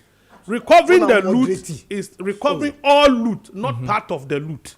Yes. If you are recovering all loot, operation recover all loot. You don't go and negotiate and take part for us. You don't go and negotiate with somebody who has stolen and take part for us. Obia fa bode, come na dino, and wakotwa obi bode. Odam. Yanka se ye ni negotiate to omfa ne wadi aka ne mra. Obia fa ponchi odam. Why is it that those who have money in this country, laws are created to protect them? Okay. Adent ya. All right. When a bad law, this law you don't allow it to exist in our your law books. When nya there say wo so obi a wa share your boss to obey reset. Yan fan say go for that minimum cry and win one kwachiri. And omudi plea bargaining we buy ya. Ubaye as part of your resetting agenda. I expect this thing to be scrapped off because it makes no sense. Okay. What it does is that it has empowered the AG, the Attorney General, to rather do what my brother Aaron is saying. Cut deals.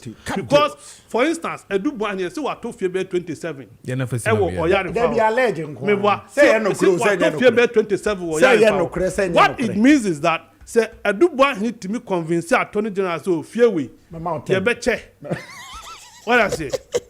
You betche saying. Oh, that's no betche. I mean, why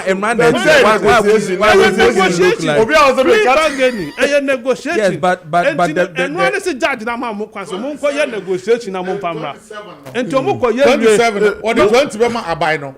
7 na can be 60-40 to me. What the 27 in papa bonte. Emra fun say bi an time you honum no na che. O nipa o and the be ameka age ni so nipa say we o come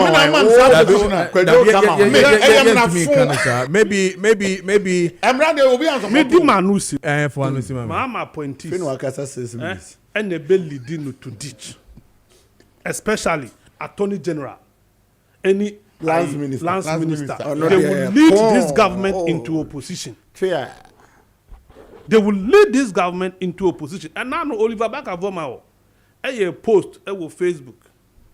Say we nya kwenya so obey ministers here dia. Why will not be your mother? Over 1.6k respondents no.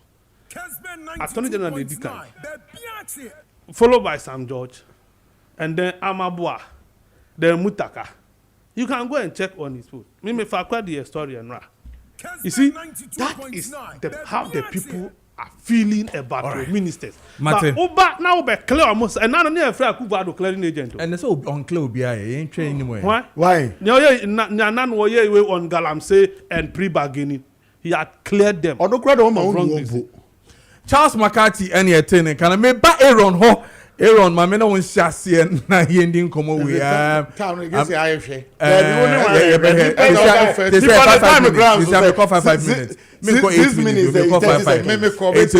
About 9:28. Aaron, Ekra 5 minutes is here. Aaron, you come on for a proposal, a Ghana Water and a face or electricity company for Edia Ban proposal. Say, yeah, 5 minutes on that, yeah. 5 minutes, 1 minute. Casimia so many ideas. Yes. Mampeni Mahama. And then Massa share how much in a share in the press engagement in YouTube. As a more kind say, Oma withdraw IGP team now a war on ground. Yes. Do you know what it tells? There is no unity in command in this government. And I'm on one Kasani authority. I'm telling you, why you ready say Obeko Galam say when you have what team and you sit down for IGP, and now the president is telling us say IGP ni team ni other teams are a TSC abonto almost sorry anopa the omo pe enomo ye. Charles McCarthy, ye ka a yawa NDC aban edi nipa fama ene Friday class. Ye pamampeni Mahama Chelsea ye nuamuru on consider na ote ordene na one way ya 4 years e beto no na so be yes you. Me answer na me babeka ECG asemi won. Na me hwe the proposal akoda table to 226% meboa ohamu abupen ahanu ene aduonu nsia 226%. Aban we ba power minia the first major policy aban ye papa ya also of president the chief of staff on the 10th of February unim do ye o tro krata e ba bontin say state agency o ma edemato anu nyina pamo MPP fo na Ghana fo aye form pamom what pamusa mabunia mambo oma betena fie ekomodiom minia mabunu no munya kwadwofo on betena fie ekomodiom yom se da bi NDC aban na oma pamu ya because before so mo ba power no ma catch race so mba be pamu oma ya employ no we di uboshe so nti we di enkom be promise keeper so mo be di boshe so de to so bi om se omo be di omo boshe so de ene kokoo fo mo ka so mo be peja omo sike mako frimpim aduasa 3000 no meboa akosi 6000 enti we de yenko kan ye papa no ho wakura mi ntimi nye kokoo adwuma na from 3100 the cost 6000 emom si yi edi e wo adwuma mu no de anka ebotom bedwe yen eno nso akosi ankosi koda 128 Ghana cedis penny de kan ho na onim de ya wom kokoo krachefo na etie kura no de omo ye ne say kokoo season ne beba September enti ogefo obosome da no February mu no so okay bra memma wo besia kokoo anto bag bo ba ko 3100 me to kokoo na wo de kokoo bag ba ko ba we den e ba be sha nan krache na adwen ni nim say e be ko 6000 wo nya 2900 enfaso angosi sa mebunu e disappointed omo nkan hwe omo te da no pin 1 million codes omo de mikaka kre e sha omo ho omo de tie kura no e ba launch beti ne 1 million codes na kapre kura mai na NDC aban nya no kwafo to the stand say omo nya no kwafo omo nyi nipa ho to the stand say ye maame no matu akura no omo di ntro e dada o adan na meka sa meka besi so da bi enkyere me sane me nkasa na me sere wa buru una ba be time de o kan matie firi minia amenka asemo nkyere ofa ye maame no ma dada women's bank say na edete 400 million parliament on budget on the call 50 million on the 50 million kura kapre kura mbisi ada ma o ma to ba me baso am won the trajectory I'm building na unim de ya de nyina kosi o mo to mo baabi no o mo dina ko aya de bia me kasa na nko an internet ya de NDC ni o ma bo pa obiambo me Felix Kojo for 78 million what GB unti bia ma me kama malicious because you see when you communicating na oye bi o kan bibia we need to put certain things in ye can make up so say because and the electricity tariff no when the time me can say when you say omo ka some by women's bank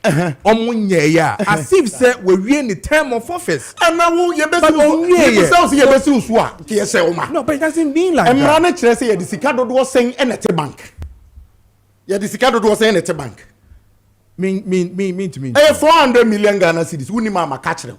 Now they cost budget muso with the 50 million asem. Now they cost banker. Sabi asem papa. Abronkuma. Egun shreni mpo na etikuma kwaduwe. Na be so ebiribra. Enye deposit me pacho. Ye can minimum capital requirement ye ni mu deposit. E ma betwa true bia. Ye make can say what do your fast happiness ye me na mabunu eni adwuma ye wu chief of staff a wo pe mampani no. What pamon kwala atifie no. Wo de ne we de dia me so wo ye joke. Oh master, who doesn't know the signs are clear. Konakore National Youth Day no more. We like Julius. But I mean, being specific. Look at the heart shaper. Mebuna etise wa etifia omuntimi nya bibini. Na we proposal electricity company make say na 1 kilowatt per hour no. Would the 61 Ghana cedis na ba become? Yeah. Look at the proposal. Is this not being cruel? And then nipa bonesem. Aden. We have for minor abos worry.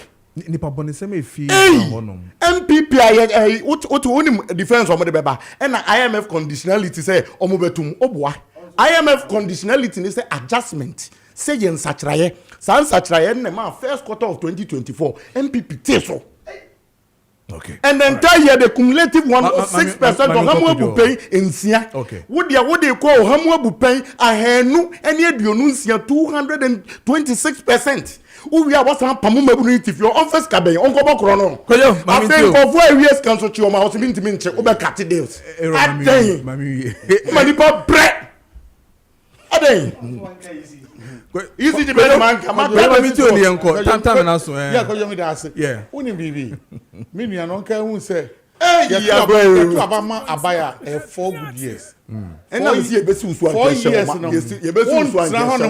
MEN sabe to abafo fro e ma unlusu we are with power no obi a jewie no afi na be improvement afi na improve nipa and that time na to 8 good years say dem say be yana wo ye den me na 30 mensa ya regional secretary 30 mensa MPP regional secretary why is 2022 ya pamono tam na so e ye wunu ya nka be ya oja kwadwo ebi ani na we MPP ni o na ye bi antade ebi wodi bone be intade no ntima Anthony Saki regional organizer ya pamono Romani Mr. Romani Kojo Mitio NDC forward jum papa dodo NDC abani abai papa dodo because Akufo-Addo baye ni ya farm crofo mu ko training police okay Akufo-Addo make sure so pamo mu nyina e mo betra fie nipa boni ni sei oso no share run space yeah enyo no na we ni kan this boni me no dey this common no propose ni nyina nanu a meba me alu prebetu a heat engine asa na tam na so me ba kwajo nanu a mampani bae na mo say recruitment amoko NDC adwum papa wo mutimiti omo akwa pass out ne omo aba bonten party papa no wotuma say adwum boni amode bae no eno no what etu papa gina na ka we te say de na wo ba papa bi na wo fie papa do fuma enye no kre okay ojo yisi gidi amode bae who say me electrical technician okay we propose na amode aba yes ya gire say we agwenkyire o Kenya nsi anke pe afeni e ba betreta ho ne obi na dwena ba ni ahwe se de omo kan se bia mu se bia nyado nyansa wo mo na se nyansa nim ye rebeka ho ana ye mfa bi nka ho ana ye bete so mpa na se wotuma se e ku bi se mo pese anku ye ni mpo no ye bete so wotuma se ade na me wo ba na kura adwen foforo no adwen oh masa Kojo we what was it yeah 1 minute say 1 minute say Kojo the American say mama Ghana ni bia fan to team say baba to ECG na wotem obi anya na adwensa e adwenkyere no mo de aba adwenkyere no mo de aba no nya de obi abagia tum ba bia be dan e be kofom amaya ntotoye energy minister papa be na mutimi nya ye nya energy minister abrantia papa odwin nipa ototo niam ye hwe me ne wo akonfo wa wia container ye pema achemo wa wia container me what was it ama minister na toto niam ma ne ye ba ye dumsa ne wo ho dumsa ne wo ono be wi ono ye wi dumsa nyina atwa ene bibia da na kwam so adende de adena be ka we mema Ghana ni bia mfa nturo bia no oba to bibia be ko yie NDC gire ya no be bia mo aju papa Mate Kojo me da be mami ti ona me enko mo ko fa kotokran aspirants we mo be go so be moro say you go to probus agrofo yi mami ti moro da be untumi nka so me akronfo me sure Dabi moro mami ti ECG quick one up here enko wo peduma wo yi o kwa moro mi ti o mama Mike no for Mike no for 20 no yes. Mama Aaron. Just one. Mama Aaron. Mum fa nsuo nsi ne nkyɛn. Aha bie so. Wo kasa no na wa pa. E wo me mamo. Eti me pa cho kwa no tum. Na tie me. Quick one. Senior, ma me fa 2 minutes. Yes, 2 minutes. Enyi nsɛm bia no. Na me fa 3 no enwie ECG de no. The one about 5 minutes. Ayi Charles McCarthy. Man 5 minutes. There be time now so 3:30. Anyway, Charles McCarthy cry me use Charles McCarthy. Now used to be 1 minute ECG mama. The Charles McCarthy can hear bia defeat the initial, statement away and some oil submission. Okay. And imagine him. What say? When it comes to the fight against Galamsey, President Nyeshe, oh please, Onyeshe, they just say Onye who be our buyer on the net here. Now by MPP, AJ to honor and one of home. Tiasemnio, and then Wakaya was say, I buy at Messi 400 excavators. Now obey IDPDF Frimoana. What does it mean? It means I buy a BB. But Minion McCarthy starting was a 1 year shame. Oh, Oboni din wa friend. My friend way. Oboni din. Oboni din wa friend. Obodi enterprise. Nice Yes, just a minute. And a minute. Yes. McCarthy kwantini. The problem na say one trap or no McCarthy repetition here one. Also the common friend. That doesn't mean some common friend. What the yaw na kasa. Common friend. Can near what petition now when no man fire on can. Ni tell man kasa. Ontiato. Makati Ero man kasa na ewie. Ero makati ntiato. No property. Masa. Na dey. Moro mami tio. Security ha mo me fa no mpia bonte ma. Ero mami tio. Sorry, they be down there Moro. Mami tio. Security me fa me ade. Injury time tactics. Security me fa. Just a minute. Time now so now. Senior McCarthy yaw na wo de kasa na no kre wo de yaw so kasa sebe ugu ban enye yaw fa passion the passion no enye yaw me de me hu say if you are passionate about something na obufu wo ho a ugu ban yo enko ba bia na me nua ya no parliament me di si yeah no parliament what's the loan okay na loan no parliament pass and abusa ne say ababedi aban nsem ana I say there be mate Charles Thomas 20 km point why my point Charles our customer tools on class someone tools no say passion now the customer senior say obi ko school it just because you are point na just what's the same yes I will be pa bonefo na just what's the same but you did not you go school no your metrics okay under MPP my ETA says so must is 500 excavators me boy 500 excavators now but now basis 400 we need no 500 oh you did what's a fitter fiada kramoni hey on the matter of aura Mama McCarthy we pacho one way you over security abane so way over security obi tie money we me di manusi for anusi mama so me di manusi for mine check data president Mamati Ora okay Oti aba no onye president. What the kasa me focus on that. Onye president. Please. Because he was yes, he did. The impression was that he was committed to fight corruption. Yes. And to wati committee. Yeah. Committee na dwe aye document te bibia di aba e di report na breno. Na di sa report we ya hand over sa report we e di ama attorney general. 9 months in the attorney general so pay more time to investigate this report. Investigation.